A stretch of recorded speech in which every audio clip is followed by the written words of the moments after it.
बच्चों, welcome to my YouTube channel accountancy with Sanjeev Sinha sir. तो आज मैं आप लोगों को जो हाफ ईयरली एग्ज़ाम होने वाला है क्लास 11th का, उसके लिए कुछ इम्पॉर्टेंट क्वेश्चन बताने वाला हूं। और ये क्वेश्चन मेरी मानो तो ज़रूर सुन लो, एट ए ग्लांस एक बार सुन लो और एग्ज़ाम में एकदम आराम से इसको आप क्या कर सकते हो, लिख सकते हो।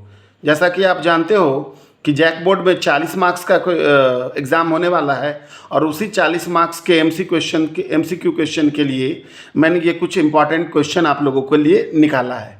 तो आइए, सबसे पहला है who invented the double entry system of book keeping, है ना। मतलब बुक कीपिंग का डबल एंट्री सिस्टम किसने, है ना, इन्वेंट किया। हिंदी में पुस्तक पालन की दोहरा लेखा प्रणाली का आविष्कार किसने किया? आंसर है लुकास पेसियोली, है ना। दूसरा है when the first book on book keeping and accountancy was published, मतलब कब बुक कीपिंग एंड अकाउंटेंसी का बुक पब्लिश्ड हुआ, है ना। तो उसका आंसर है 1494, है ना, ठीक है। तीसरा है book keeping means, book keeping का अर्थ क्या होता है, पुस्तक पालन का अर्थ क्या होता है? तो इसका आंसर है to maintain business transaction in books, ठीक है। आगे क्या बोल रहा है, which of the following is intangible assets, निम्नलिखित में से कौन अमूर्त संपत्ति है? जैसा कि आप जानते हो कि टेंजिबल का मतलब होता है जिसको देखा जा सकता है, छुआ जा सकता है, महसूस किया जा सकता है, और इनटेंजिबल जिसको देखा तथा छुआ नहीं जा सकता है। तो उसमें कौन सा है? गुडविल, ट्रेडमार्क, पेटेंट, ये सब इनटेंजिबल एसेट्स होते हैं जिनको देखा तथा छुआ नहीं जा सकता। नेक्स्ट है fix assets include, fix assets में शामिल हैं, कौन सा शामिल है? तो land, building, furniture, plant and machinery, motor car, etc, ये सब कौन सा एसेट्स है? फिक्स एसेट्स है, जो बिजनेस में लंबे समय तक के लिए रहता है। नेक्स्ट है which of the following is not an expense, इनमें से कौन एक्सपेंस नहीं है? तो भाई ड्राइंग्स एक्सपेंस नहीं होता है, ड्राइंग्स तो कैपिटल में से क्या हो जाता है, माइनस हो जाता है। नेक्स्ट है which of the following is not an income, इनमें से कौन सा इनकम नहीं है? तो कैपिटल रिसिप्ट, अगर कैपिटल प्राप्त हुआ तो वो इनकम नहीं है, वो तो कैपिटल इंट्रोड्यूस हुआ है। नेक्स्ट है which of the following is not a business transaction, इनमें से कौन सा बिजनेस ट्रांजेक्शन नहीं है? जिसका आंसर होगा received order to supply goods worth ₹10,000, मतलब 10,000 का गुड्स सप्लाई करने का क्या हुआ, आदेश दिया गया।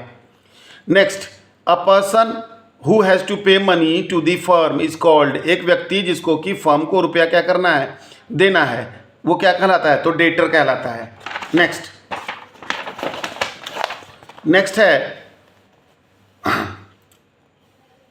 ड्राइंग्स रिड्यूसेस कैपिटल, ड्राइंग्स जो होता है वो पूंजी को क्या करता है, घटा देता है ना। अगला है वर्किंग कैपिटल, वर्किंग कैपिटल बराबर क्या होता है? तो current assets minus current liabilities, जब एक संस्था के करंट एसेट्स में से करंट लायबिलिटीज को घटा देते हैं तो वो क्या कहलाता है, वर्किंग कैपिटल। नेक्स्ट है source document use for cash cell, जब कैश सेल होता है तो उसके लिए कौन सा डॉक्यूमेंट का यूज किया जाता है? आंसर होगा कैश मेमो। नेक्स्ट है accounting question is satisfied by, accounting question क्या होता है, कैसे सेटिस्फाइड, क्या रूल उसका होता है? तो अकाउंटिंग क्वेश्चन का रूल होता है assets equal to capital plus liability. एक इसमें और मैंने भरा है कि assets equal to 1,30,000, liability equal to 72,000, capital बराबर व्हाट?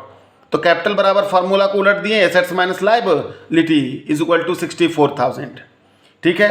नेक्स्ट है the rule the debit the receiver and credit the giver apply to, कौन सा अकाउंट? तो personal account. Debit the receiver and credit the giver कौन सा account में होता है? पर्सनल अकाउंट में।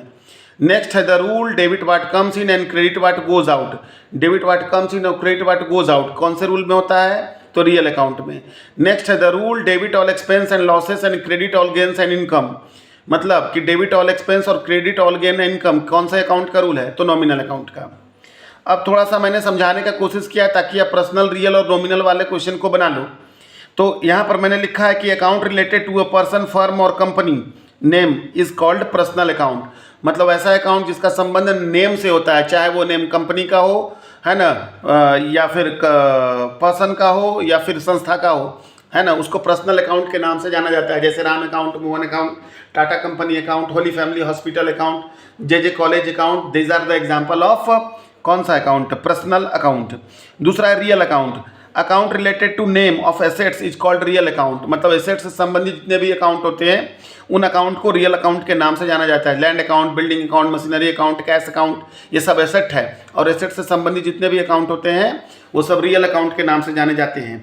And account related to expense, losses, profit, gains and income is called nominal account, और एक्सपेंस, लॉसेस, प्रॉफिट और गेन से संबंधित जो भी अकाउंट होते हैं वो सारे नॉमिनल अकाउंट कहलाते हैं, जैसे rent account, salary account, commission account, discount account, है ना। आशा करता हूँ ये आपके एग्जाम के लिए बहुत ही उपयोगी साबित होगा।